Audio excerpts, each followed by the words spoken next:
नमस्कार, आपका स्वागत है। इस संपूर्ण विश्व में सर्वशक्तिमान ईश्वर ही है और उनकी इच्छा के बिना एक पत्ता भी नहीं हिल सकता। ये बात समय समय पर सिद्ध हो चुकी है।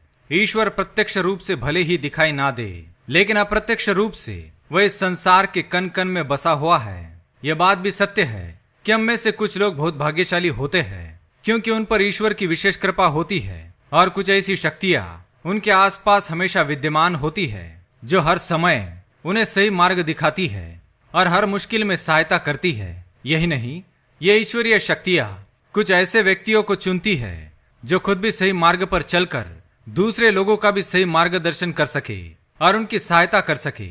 लेकिन हमें कैसे पता चल सकता है कि किन व्यक्तियों के साथ यह अलौकिक शक्ति है या ईश्वर की कृपा कौन से व्यक्तियों पर है? तो आपको बता दे कि हमारे प्राचीन ग्रंथों में कुछ ऐसे संकेतों के बारे में बताया गया है जिनसे हम ये समझ सकते हैं कि उस व्यक्ति पर ईश्वर की कृपा है और अलौकिक शक्तियां हमेशा उसके साथ मौजूद रहती है। तो चलिए जान लेते हैं उन संकेतों के बारे में। अगर आप चैनल पर नए हैं तो इसे सब्सक्राइब कर लीजिए ताकि आप ऐसे आध्यात्मिक जानकारी वाले वीडियो देख सके। साथ ही वीडियो को लाइक करना ना भूलें। पहली बात, जिस व्यक्ति में काम, क्रोध, ईर्ष्या, मोह, माया, लोभ, अहंकार जैसी भावनाएं ना हो, ऐसा व्यक्ति ईश्वर की विशेष कृपा प्राप्त होता है। ऐसा व्यक्ति व्यभिचार नहीं करता, क्रोध नहीं करता या उसे अपने क्रोध पर काबू रखना आता है। ऐसा व्यक्ति अपने मुख से कभी गाली गलौज नहीं करता। अपने मन में ईर्ष्या की भावना ना रखकर अपने आचरण और व्यवहार से दया और प्रेम की भावना से दूसरों के साथ पेश आता है। ऐसा व्यक्ति संतोषी वृत्ति का होता है, यानी कि उसे किसी भी वस्तु का अत्यधिक लालच नहीं होता है। उसे जितना प्राप्त होता है उसी में वो स्वयं को संतुष्ट मानता है। दूसरी बात, अगर किसी व्यक्ति को सपने में कई बार मंदिर या उसके आसपास का परिसर दिखाई देता है तो शास्त्रों में ऐसे व्यक्ति को भाग्यशाली माना गया है जिनको अपने सपने में ईश्वर का बार बार साक्षात्कार होता हो, जिनके साथ ईश्वरीय शक्तियां जुड़ी हुई होती है। केवल उन्हें ही सपने में ईश्वर दिखाई देते हैं। भगवान ऐसे व्यक्तियों को कुछ विशिष्ट संकेत भी देते हैं जिनसे वह व्यक्ति समझ सकता है कि अलौकिक शक्तियां हर कदम पर उसके साथ है।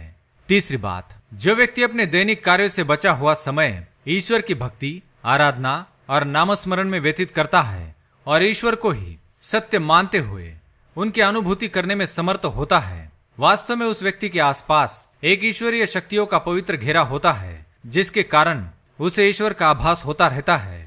चौथी बात, जो व्यक्ति समाज के प्रति अपना दायित्व समझते हुए सद्कार्य और पुण्य के काम करता है, मुसीबत में फंसे लोग तथा गरीब और लाचार व्यक्तियों को यथासंभव सहायता करता है, आपदा और विपदा के समय मनुष्य तथा पशु पक्षियों की हर तरह से सहायता करता है, बूढ़े, असहाय और अपंग लोगों की समर्पित भाव से सेवा करना अपना कर्तव्य समझता है, धार्मिक कार्य करता है, ऐसा व्यक्ति वास्तव में समाज के लिए उदाहरण सिद्ध होता है। लेकिन आपको ये बता दें कि हर कोई व्यक्ति ऐसे काम नहीं करता है।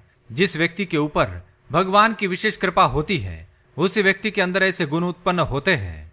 ऐसा व्यक्ति अंत में मोक्ष की प्राप्ति कर लेता है। पांचवी बात, ईश्वरीय कृपा प्राप्त व्यक्तियों में एक अनोखी शक्ति भी होती है और वह शक्ति है पूर्वाभास की। पूर्वाभास यानी कि भविष्य में होने वाली कुछ विशेष घटनाओं का पहले ही आभास हो जाना। अगर आपको भी भविष्य में होने वाली कोई दुर्घटना या कोई अच्छी घटना के बारे में पहले ही अंदाजा लग जाता है तो आपके ऊपर भगवान की विशेष कृपा है।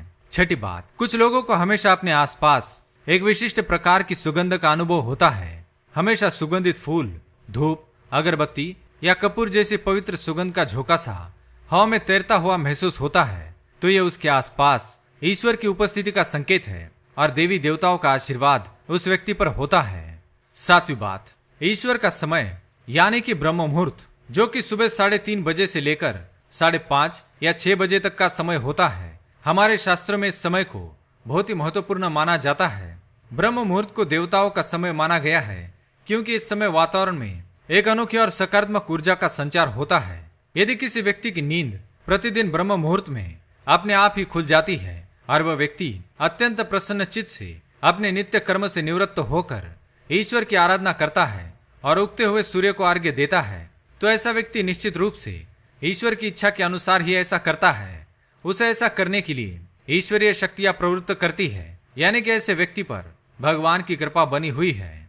आठवीं बात, कई बार हम मंदिर या किसी धार्मिक स्थल पर भजन कीर्तन या कथा सुनने जाते हैं, कितने भी सुंदर भजन हो या कितनी भी अच्छी कथा हो, बीच बीच में हमारा ध्यान भटक जाता है और हम कभी अपने घर के विषय में, कभी अपनी किसी समस्या पर या फिर आसपास बैठे लोगों का विचार करने लगते हैं। लेकिन कुछ लोग ऐसे होते हैं जो भजन कीर्तन या कथा सुनने में इतने तल्लीन हो जाते हैं कि उन्हें किसी बात का होश नहीं रह जाता। उन्हें बस अपने आसपास पवित्रता का एहसास होता है और बहुत ही शुभ ध्वनियां सुनाई देती है। तो ऐसे व्यक्ति का साथ निश्चित ही अलौकिक शक्तियां दे रही है और ऐसा व्यक्ति आगे चलकर बहुत नाम कमाएगा। नवी बात, जो व्यक्ति ईश्वर के चरणों में ही परमानंद की अनुभूति करता है और ईश्वर भक्ति को ही वास्तविक आनंद मानता है, ऐसा व्यक्ति ना तो कभी दुखी रह सकता है और ना ही किसी को दुख दे सकता है। ऐसे व्यक्ति का मन और मस्तिष्क हमेशा शांत रहता है, जिससे वह कभी भी सत्य और सदाचार के मार्ग से विचलित नहीं होता। यही उसे ईश्वर से मिला हुआ एक विशेष आशीर्वाद होता है, जिससे वे हमेशा समाज में मान और सम्मान प्राप्त करते हैं। तो दोस्तों, ये थे वो 9 संकेत जिनसे हमें यह पता चलता है कि किसी व्यक्ति पर ईश्वर की कृपा है। अगर आपको भी ऐसे संकेत मिलते हैं तो कमेंट करके अवश्य बताएं। वीडियो पसंद आए तो लाइक करें, कमेंट में जय श्री कृष्ण अवश्य लिखें, साथ ही चैनल को सब्सक्राइब करें। धन्यवाद।